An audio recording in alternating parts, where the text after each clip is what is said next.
Hi there, I'm Kiva Stratton and welcome to Culture Snap. Today on the show, we've got one of Australia's rising stars of the art world, Berny Bacic. Having spent decades building a highly sought-after graphic design practice, Berny has returned to her true calling, design art, where her paintings, textiles and applied art have become sought after by hotels and collectors from Sydney to New York. Recently featured in Frankie magazine, Berny's geometric designs and layered colours bring to life the glamour of mid-century design, infused with a modern aesthetic. Here we talk about her journey from the commercial world to the art world, how her cultural roots influence her work, and how she believes she needed a few decades to really develop her unique art language. I hope you enjoy. Berny Bacic, welcome to Culture Snap. Thank you, Kiva. It's so lovely to be here.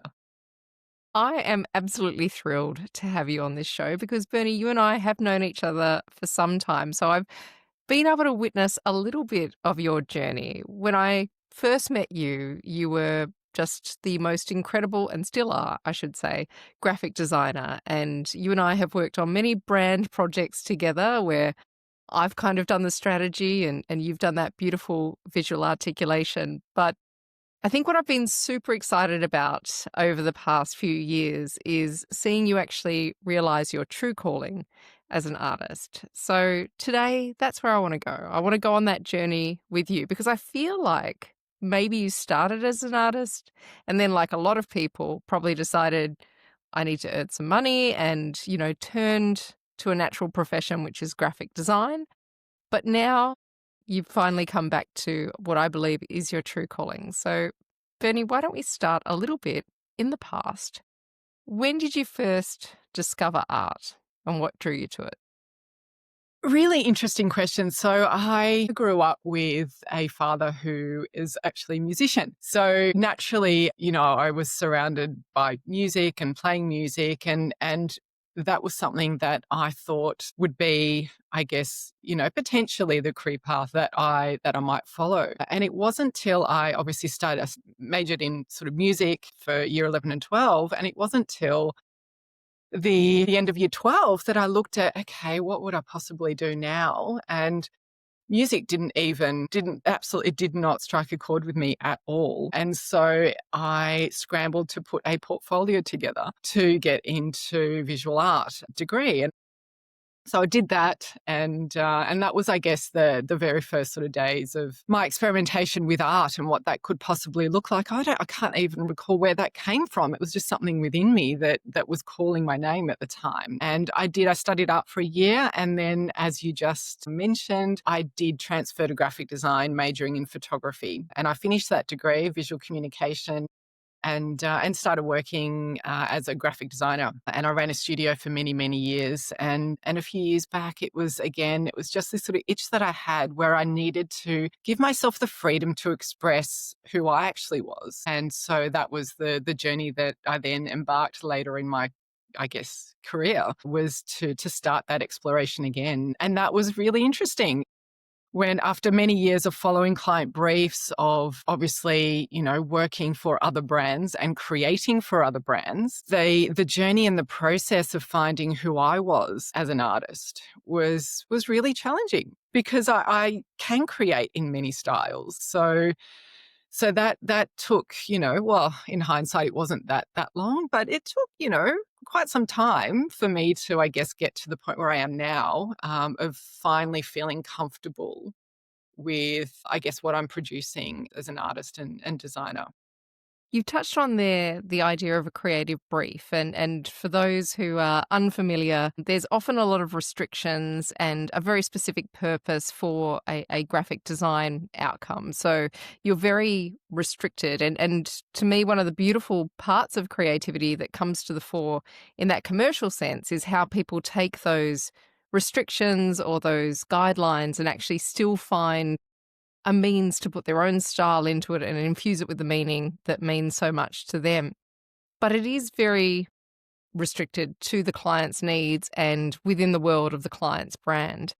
Yeah, absolutely. You've always been a designer, though, that I felt looked at layers of meaning even in graphic design. So your color selection, for instance, wasn't just about what color looked pretty or aesthetically pleasing, but thinking about how the brand's meaning linked with that color and that expression and the meaning behind those colors. What is it about those layers of meaning that's always been so important to you? Something that I guess I learnt along the way, or that really, I guess, meant something to me was, and early on in the days, I didn't think this way so much because I was adhering, obviously, to client briefs and guidelines and so forth, is that creating without meaning is just, for me, it's worthless. Like, I just don't, it doesn't fill me, it doesn't fuel me. And it's, how can you be creative when you don't know why you're doing something?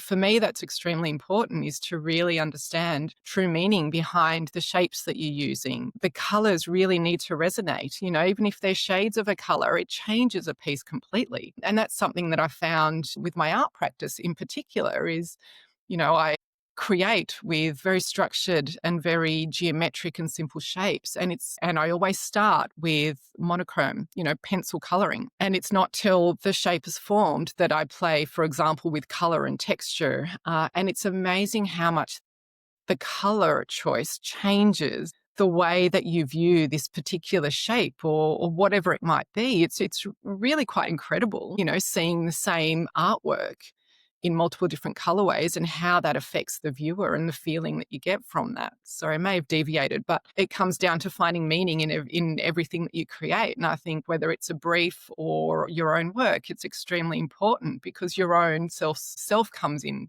to the work that you create, even if you are creating for somebody else. Before we dive further into your artwork, which I'm really excited to talk about, especially that journey and how you got to the place that you are today, AI is the hot topic that everyone's talking about, particularly AI and creativity. Do Yes. you think that AI can ever truly replicate creativity? Or do you think you require that human lens to be able to really understand things that perhaps can't be coded? Interesting question, that one. And it's something that I have started to really think about. AI obviously, will play a huge part in our lives. But I do feel that humans need to drive it to get the outcome that they, I guess, can visualize themselves when it comes to creating imagery. So by that, you need to drill deep, and you need to use the right words to describe what you are trying to create. I think that that's extremely important, or else the outcome, I don't believe, will be that for which one might be after initially. So I do think human creativity is extremely important. It's interesting, isn't it? I feel like the more we are subject to AI content, the less we're actually engaged by content. And so it does feel at the moment like obviously there's a great efficiency and efficacy that people can gain from, particularly if you're not a writer or you're not a graphic designer. There is that temptation there, of course, to utilize technology to, essentially fulfill the need of the thing that you're trying to create, whether that's an article or a thought leadership piece or whether that's a logo. But I just think they feel entirely different and that level of emotion is missing. Absolutely, and I agree. One thing I think that, like, AI is, particularly in the field that I'm in, AI is great for setting the mood, or I guess, the general direction of something, whereby, the readers might not be able to visualize what the artist or designer is seeing as the end result. So I think, much like a mood board does, I do feel AI is great for that. But again, to your point, it definitely doesn't create that real deep sense of feeling that you need to have when you're absorbing a piece. I do think that is, for the moment, probably the missing link for me as well. Absolutely. But it serves its purpose, and I think it's definitely useful. But yeah, will it replace the human creative mind? Let's see. I don't think it will, and I think that there's probably actually a move back to tactility as a Yeah. result of, when we're so removed from that emotional human connection to things. I do think that the natural urge then becomes to touch, to feel, to smell, and to really want to immerse ourselves in those kind of more tactile experiences. You were a very successful graphic designer. You had an agency that was particularly successful. You've worked with incredible clients.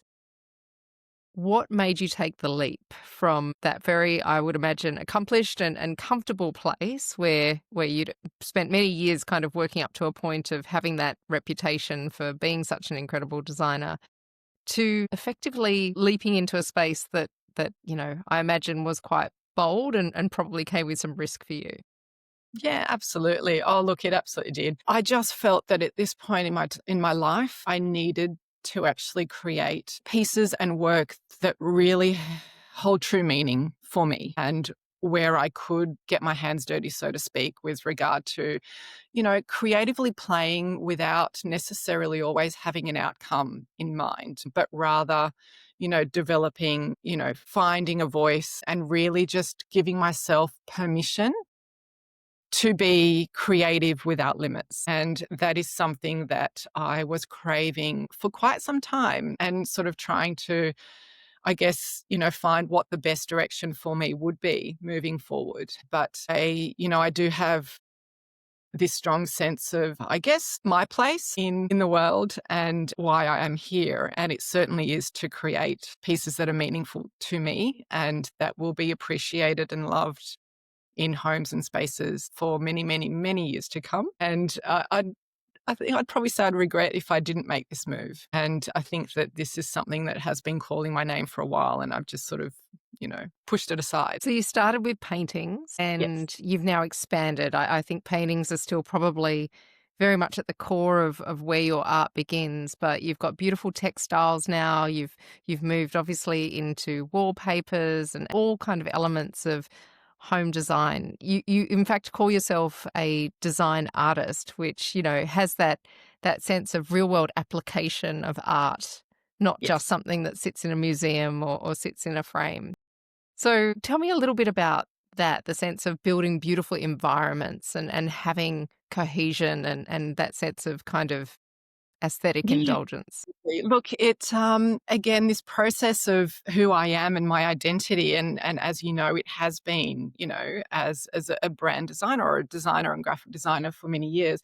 And when I started painting, um, I did find, or it wasn't so evident to me at the time, but upon reflection now, whenever I did embark on a painting, it was generally always with design thinking, and I would approach a painting as I would a design project, and that just came second nature to me with my experience. And I guess in with that painting, there was this itch of how do I but truly bring in my design experience and my love of design into my art practice. And that is where I guess that exploration of, surface art came about, and really blending, fine art with applied arts for me is something that I absolutely love. And I do feel that that is my place. It's something that I feel that, with my experience, I look differently at pattern art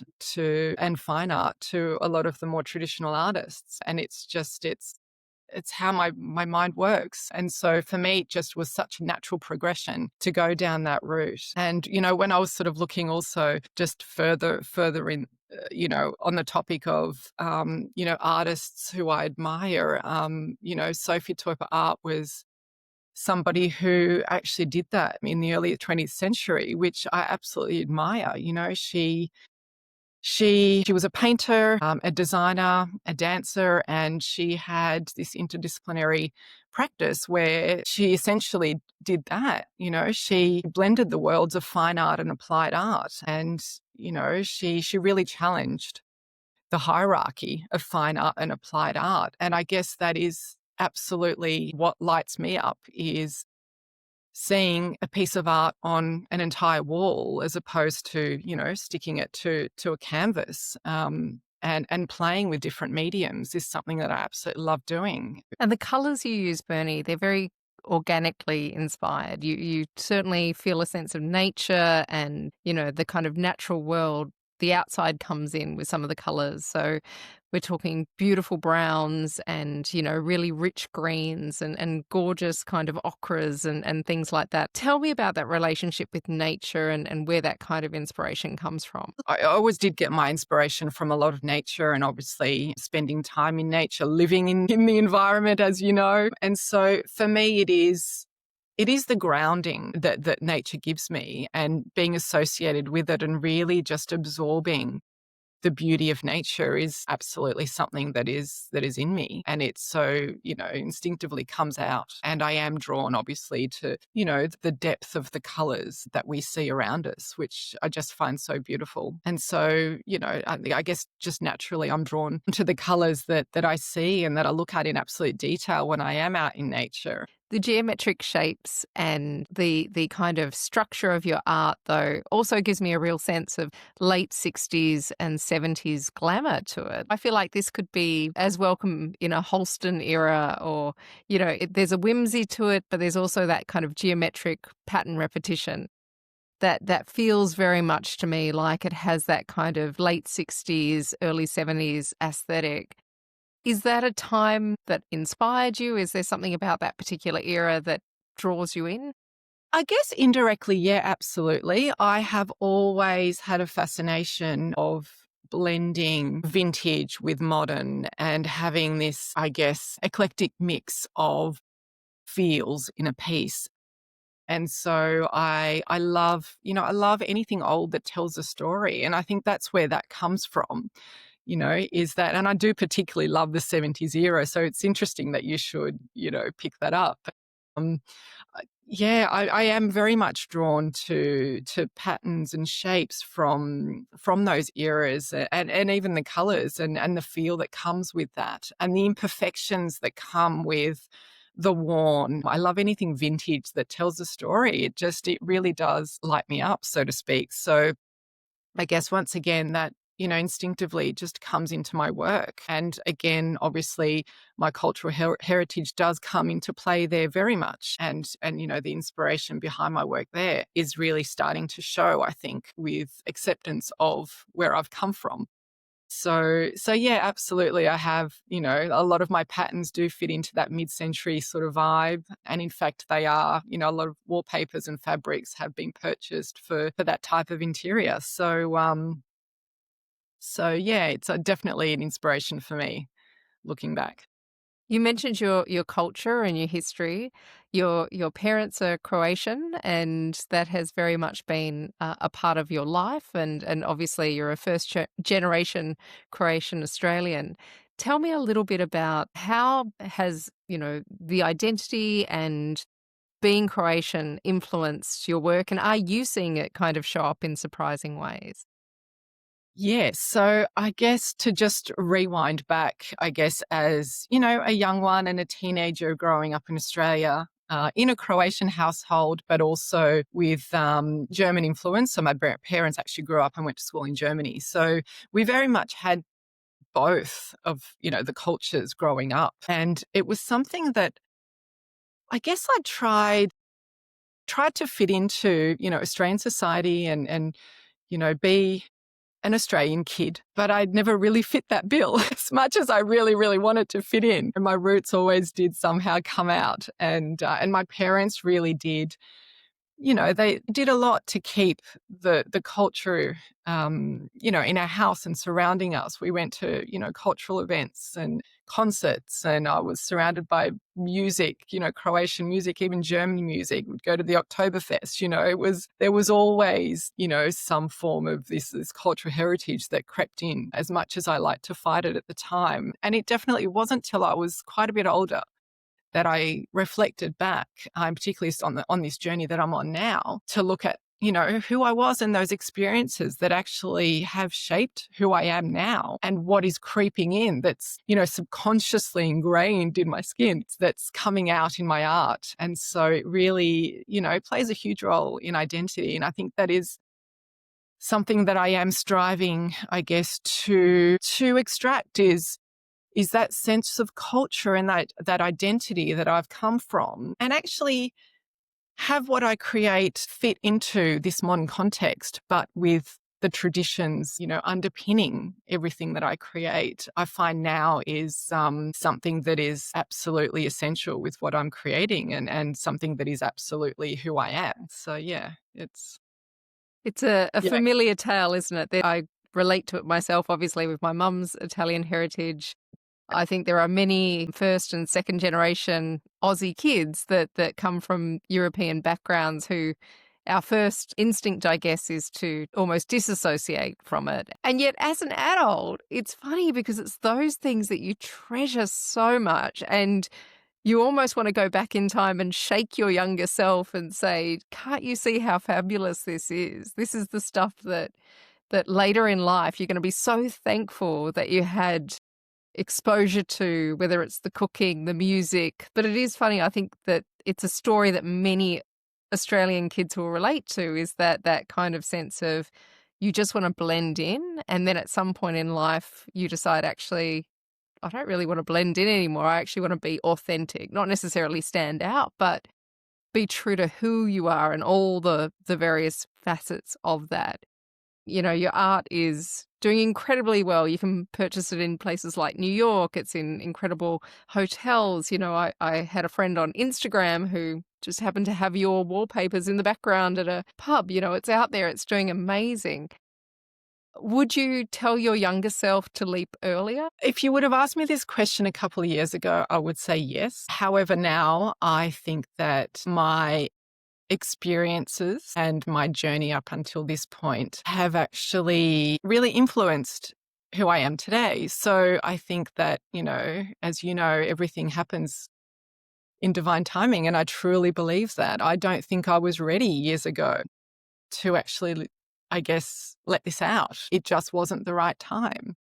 And so that is how I guess, approach my life and my work now, is that firstly, it's never too late, particularly when you are a creator of things. I think the timing for me is now. And that is absolutely what I believe, 110%. Absolutely. Tell me a little bit about, how do you know when a piece is done? Because I Ooh, think this is something that a lot of budding artists would like to get an insight on. Like, when do you know it's ready for the world? Or do and you this know? is this is something that I am constantly challenged by. And I, earlier on, I would push pieces way too far, thinking that they're not done. They're not done. And I tend to overcook them, so to speak. And then they never see the light of day. So something that, like, I've put into, I guess, my process, and something that works really, really well for me and allows me the time, is that I actually work on a number of pieces at one time, and, obviously paint with very fine layers. And so I'll obviously, have a body of work that I'm working on, and I'll work on a handful. I will walk away. I will spend sort of maybe a day or two away from them. I will come back. I will continue that process of, obviously working on them. I walk away. I step back. I walk away. I step back. And that is the process that I've actually adopted, for the reason that it gives the piece time to, I guess, mature in my mind. It's so incredible, actually, when you step away and come back even the next week and you look at it with different eyes. And it's with that distance and that separation that I then feel whether it is done or it needs more work. And it's something that, for the past couple of years, I have been sort of trialing and testing, and it's absolutely the process that works for me personally with my style of art and what I create. So it is, I'd say it's the distance and actually separating yourself from the piece that allows you then to look at it with fresh eyes. And you get it's the feeling. It's not a right or wrong. It's just that feeling of when you look at a piece and how you feel about it. And it's difficult. It's probably the hardest part for me, is, really assessing whether it needs more or whether it needs to just stay where it is. I was interviewing another artist and he was talking to me a little bit about, the term artist and how comfortable people feel around calling themselves an artist. How long has it taken for you to feel comfortable to call yourself an artist? And What has that journey been like? Yes. Imposter syndrome right there. Look, it's taken me a good while to actually embody that and really to feel that I belong is probably the right way of putting it. It's taken a lot of time and internal processes that, and internal talk. I've had to change a lot about how I view myself also and who I am and what gives me the right to call me this and that. And so that's been another, process in itself, is to feel comfortable with that. And I do feel that when I looked at my practice as being a design art practice, that's when it really hit home for me. That for me is who I am, and there's no escaping that. And so from that point, when I realized that, that's when I feel like sort of really owned, my place as an artist and designer. I'm an artist designer. It's what I do. Art is always a journey, right? It's a journey of discovery, and it's something that takes time to get to a place where you've really found your voice in art or your place in art. How do you feel when you look back on your earlier work now? It's just part of the journey. You have to go through it, and I think it's where you learn and you grow and, you find who you are. And I'm still finding who I am. And I think I always will, because every new chapter opens up a new door and you try new things. I feel that I constantly need to be in motion of, trying new things and heading into new directions. And I feel that, look, now I do feel to a certain degree that I have found my visual language. And from this point now, and that only really happened just quite recently, I would say, where I feel really, really comfortable with my visual language, that it really truly represents who I am. And I wouldn't have got there if I didn't have the early days of experimenting. And so, moving forward, that will, the voice or the language, my language will be there, but it will take new directions and, new areas to explore. It's always exciting, and it keeps you growing, and it keeps things interesting, and it's creative. And I love that. What's the dream? I know dreams evolve and change, but what are the things that you would love to do, achieve? So I do have just I guess a number of dreams in terms of projects that I'd like to be working on and collaborations. I'd love to be collaborating with brands to create art for the home and pieces for the home and products for the home that I call art, that are, it's applied art, and it's art that people will live with every single day and use even and sit on and, all of those things. So I guess if I am to look back of, that the goals and the dreams, I'll be absolutely ecstatic if I could have a whole collection of art products, so to speak, and art for spaces that will be used. Art's always had this kind of almost class barrier to it, right? It's something that, I mean, within art itself, obviously, there's fine arts and there's all different kinds of arts, and each has a different hierarchy if you want to apply a traditional view. And also, art knowledge is something that has been used to include or exclude over generations. People who understand art typically are part of the higher echelons of society, whereas, it's something that can also be quite exclusive. How important is it for you that art becomes more democratic? Yeah. Look, and that's something I touched on earlier, with one of my inspirational artists that I look at. And, she precisely did that, is she really challenged that hierarchy of, fine art and applied arts. And for me, I think it's so important. And I guess it does fill me to know that, society, and no matter what your place in it is, that you have the right to absorb and to surround yourself with beautiful art and beautiful pieces. And I think that that is where, obviously limited edition prints will come in. That's where wallpaper and fabric come in. It is a form of art, and it is art. So for me, that's hugely important, is actually blending the two, and having seen and viewed as art, because that is what they are. And if I look at, for example, my pattern designs, I only produce one colorway in each pattern for the reason that it is a piece of art to me, and it is created with an intention, and the colors have been carefully selected for that particular pattern. And so for that reason, I don't produce multiple colorways. It is artwork. It is art. How do you as an artist protect yourself in terms of IP, or is it just something you have to accept that when your art reaches a certain level of popularity and desire that there will be those that breach that and mass Yeah, produce? it's really difficult. I think that firstly, I'd say it's probably an honor to actually have that happen, meaning that, it has appealed, to a wider audience. But for me, it is actually just one foot after another and keeping that creativity moving along to be the leader and I guess not the follower, so to speak.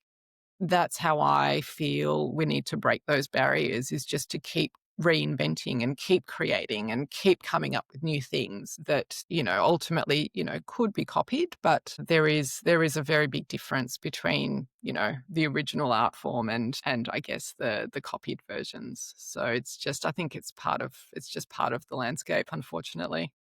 I think it was Banksy, and I'm gonna misquote this, who said, "Good artists imitate, great artists steal." How do you feel about that? Yeah, interesting question. Yeah, I've got mixed views around that. I think it's in this day and age, we are all exposed to so much, and you absorb so much visual content that it is sometimes it's really difficult to separate or to even recall where you may have seen certain things. And so I think it's just by the nature of how much we are exposed to that, it's sometimes it does happen that, artists produce very, very similar work or could produce very similar work.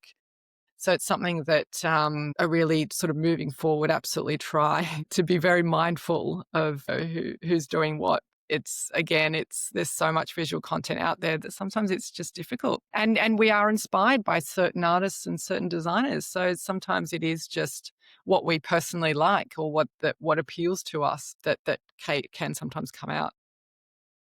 Yeah, to me, the originality always is the journey, right? It's all those layers that come together. And I think, as writers, for instance, it's very hard to write unique and original prose in a totally unique manner because you learn to write as a reader. And so that reading journey and who you're exposed to naturally infuses and influences your work consciously, Yeah. subconsciously, otherwise. I think we're all, if we're trying on that journey to get to great, we're all certainly imitating. I don't know that great artists necessarily steal. What do you want people to feel when they experience your work? Are you someone who puts work out into the world with a hope that it would create a certain feeling or understanding, or is it something that you want them to bring? The audience brings their own meaning to your work. I would love for any viewer to I guess immerse themselves and to take from a piece and to feel from a piece what resonates with them and what is highlighted for them. I think that sort of always giving a narrative to a piece, it does limit it. I think art is to be interpreted how it speaks to each one of us. I think it's, something that is such a personal reaction that I love it to be unique, and I love that any one piece to have different interpretations of it. For me, that's actually quite beautiful. Um, This podcast obviously is very much about, the people shaping culture and influencing culture. One thing I can't help but notice at the moment is art is obviously a target of political statements, and you see a lot of protests and things that are using the destruction of art as the methodology through which to gain attention, or the attempted destruction of, obviously. Museums and galleries thankfully have become very good at protecting art. Why do you think that is, and how does that sit with you, that protest is happening through the destruction of creativity? well, I think art is absolutely a vessel for your visual story and themes and so forth. And, it always has been. So I think that, the reaction sometimes spurs up emotions within people. And that's actually what art should do, really, isn't it? When it has a theme or a message that it conveys. And so I, personally am not a fan of creating any harm to any art pieces, and I don't think that's right. But then, on the other hand, it's obviously spurred really deep emotions and feelings in people that, that in itself is quite powerful. I think it's really interesting that they're the targets of this kind of protest because it says something to me about the emotional need to protect art that we feel as humans and therefore its relevance and importance to humans. I'm really fascinated by why art. Why is art the target? And people get very upset that art is the target. Yeah, absolutely. And, as we should, I don't think it's fair or just that any piece that somebody has actually put their heart and soul into should be treated in that way. But as we've touched on, it does spur those heavy emotions and people's place in society. They're vessels. They are vessels for culture and traditions and hardcore messages when they're created with that intent. It shapes who we are. It shapes history. It tells important stories. It's a way of speaking without speaking. Speaking of history, there's a lot of discussion, or has certainly been over the past few years, about how we should view art through historic art through a modern lens and, you know, where it becomes art of a different time with different values and representations. Obviously, there are some that feel that censorship is the answer, that we shouldn't see how a world was expressed or valued through particular or certain pieces of art. How do you feel about applying a modern lens to historic art and whether or not we should, put warnings up or kind of try to contextualize it? And also, how do you feel about the role of the artist in art? Is it important who has created art for the art to be understood? And should we erase art that's perhaps been created by people for whom history has not judged well? I think creation of art, any art that's been created has been created with intention and purpose and again to tell a story. And I think destruction of any art form is absolutely terrible. Like, I think that despite what it might be saying or how people view it, it's still a part of art history. And I think that it would be a real shame that we look at it like that. These days, there's so much that we have to censor. And, my question is why? Like, why? I think these things, any art form that has been created was so intentional at the time, regardless of who's created it and, the artist's place in society and who and what they were known for. I think it all has its place. It is history. It's what's shaping the world as we know it. So I think it's extremely important to keep everything intact that was created. It's integral to our learning as well and to the human race. It's so important. I agree. I think the answer is always teach critical thinking. Don't try to Absolutely. alter or erase history. Teach Yeah, people how to interpret and understand and apply a absolutely. critical lens to who created and for what purpose and why. Bernie, you've taken us today on an incredible journey from your early roots in music and obviously the things that kind of inspired you, got you into your art degree, which then we did the kind of traditional career and moved into graphic design, and now thankfully you've become an artist, an incredible artist in your own right, and I'll certainly be putting links up so that those can visually see what we're talking about in terms of Bernie's work. I wanted to kind of close today with, now that you're, a woman of a certain generation and you can reflect back upon those early years of your career, what advice would you give to young people today who are passionate about art, who want to see that as their career? What journey would you say go on? I would say well, particularly in, today's time, the career of an artist can come in many shapes and forms. And, you don't need to follow the traditional career of a fine artist necessarily to be able to create art and to actually earn a living from it. And so I feel that if it is your calling, it's something that needs to be explored, and that creative journey is such an experience, and it creates for well-rounded humans, I would say, with really strong identities and, they're knowing their place in this world. It all comes from exploring and creating art. And so I'm an absolute advocate for saying if this is something that's calling you, start playing and start exploring and you will find your way. Beautiful. Bernie Bacic, thank you so much for joining us on Culture Snap. I've really enjoyed the conversation. If people want to check out your art, berniebacic.com. We'll put some links in the bios, but thank you so much. Thank you, Kiva, for having me. Lovely to chat.